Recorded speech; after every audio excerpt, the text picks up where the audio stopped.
सूचना केवल हमारे विचार हैं, वित्तीय सलाह नहीं। निर्णय लेने से पहले खुद शोध करें। किसी भी लाभ या हानि के लिए हम उत्तरदायी नहीं हैं। आज हम देख रहे हैं नेस्को लिमिटेड की 2024-25 Q4 की standalone financial performance. Starting with the sales, पिछले क्वार्टर से सेल्स में -7% का डिक्रीज हुआ है, मगर कंपनी ने पिछले साल के मुकाबले 1.5% का सेल्स इंक्रीज रिपोर्ट किया। Expenses 5% quarter on quarter increase हो गए हैं, जो साल भर के 19% के राइज के साथ अलाइन करता है। क्वार्टरली सेल्स के कंपैरिजन में एक्सपेंसेस इंक्रीज होना दिखाता है कंपनी ने एक्सपेंसेस मैनेज करने के लिए स्ट्रगल किया। कंपनी ने पूरी साल के दौरान चैलेंजेस का सामना किया। ऑपरेटिंग प्रॉफिट, जो पिछले साल के कंपैरिजन में -9% डाउन हुआ है, quarter on quarter around -15% decrease हुआ है। Operating profit margin OPM annual basis पे -6.5% से डिक्रीज हुआ है और पिछले क्वार्टर के कंपैरिजन में -5% से डिक्रीज हुआ है। एक्सेप्शनल आइटम्स को ऐड करके अदर इनकम पिछले क्वार्टर के कंपैरिजन में -38% गिर गई, बावजूद इसकी ईयरली डिक्लाइन -37% हुई है। इंटरेस्ट एक्सपेंसेस पिछले क्वार्टर से -47% डाउन हुआ, लेकिन ईयर ओवर ईयर इंक्रीज लगभग 2.5 गुना हुआ है। डिप्रिशिएशन कॉस्ट में 3% का क्लाइम देखने को मिला और ईयरली बेसिस पे 11.5% का इंक्रीज देखा गया। Profit before tax annually -18% decrease हुआ, लेकिन प्रोसीडिंग क्वार्टर से -21% डिक्रीज हुआ है।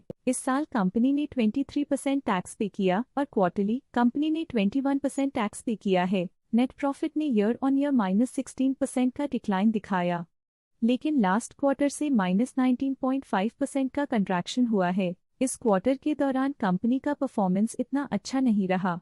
नेगेटिव नेट प्रॉफिट लॉसेस को इंडिकेट करता है।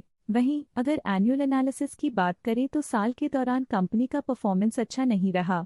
नेगेटिव नेट प्रॉफिट का मतलब है कि कंपनी प्रॉफिट के कंपैरिजन में नुकसान उठा रही है। अर्निंग्स पर शेयर EPS में ईयरली -16% का डिक्रीज देखा गया, लेकिन क्वार्टरली में 19.5% की गिरावट भी नजर आई। इस क्वार्टर में कंपनी का EPS इतना अच्छा नहीं रहा। नेगेटिव प्रॉफिट कमजोर एफिशिएंसी को दिखाता है। नेस्को लिमिटेड के फाइनेंशियल स्नैपशॉट को रिव्यू करते हुए कुछ मुख्य ट्रेंड्स सामने आए हैं जो कंपनी की परफॉर्मेंस पे रोशनी डालते हैं। मार्च 2022 से मार्च 2025 तक नेस्को लिमिटेड की फाइनेंशियल जर्नी में सबसे पहले बात करते हैं सेल्स की। इस साल सेल्स में 8% की वृद्धि हुई है और पिछले 4 सालों में 116.5% की वृद्धि हुई है, जो एक निरंतर अपवर्ड ट्रेंड को दर्शाता है। पिछले 3 साल से सेल्स लगातार बढ़ती जा रही है, जो मार्केट एक्सपेंशन और कंज्यूमर डिमांड में वृद्धि को दर्शाता है। अब बात करते हैं एक्सपेंसेस की। इस साल एक्सपेंसेस 18% बढ़े हैं और 4 सालों में लगभग 1.5 गुना का इजाफा हुआ है। इस साल हालांकि एक्सपेंसेस सेल्स से थोड़ा ज्यादा बढ़े हैं, मगर ग्रोथ रेट्स का करीब होना स्टेडी ऑपरेशनल कॉस्ट को दर्शाता है।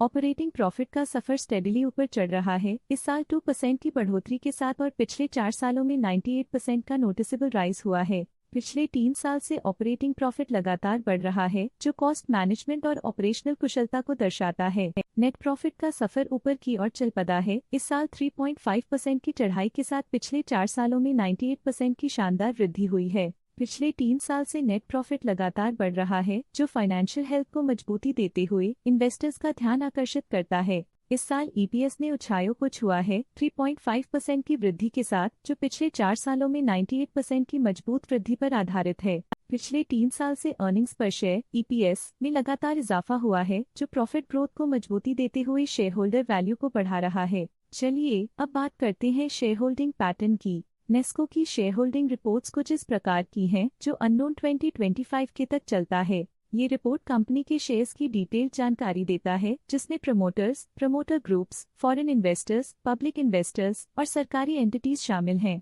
पब्लिक द्वारा हेल्ड शेयर्स का परसेंटेज 23.18% से इंक्रीज होकर 2025 के में 23.37% तक का इंक्रीज से देखा गया। ये चेंजेस स्टेट है कि पब्लिक की इन्वेस्टमेंट कंपनी में क्वार्टर टू क्वार्टर इंक्रीज हुई है।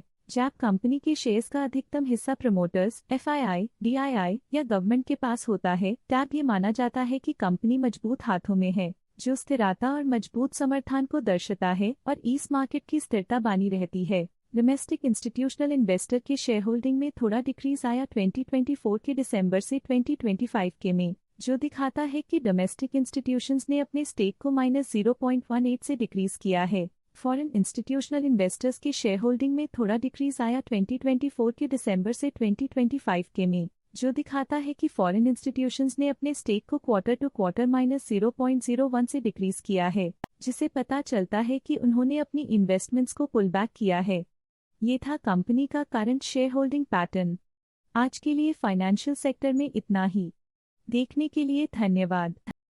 स्टॉक लेटेस्ट न्यूज अपडेट के लिए चैनल को सब्सक्राइब करें और वीडियो को लाइक एंड शेयर करें।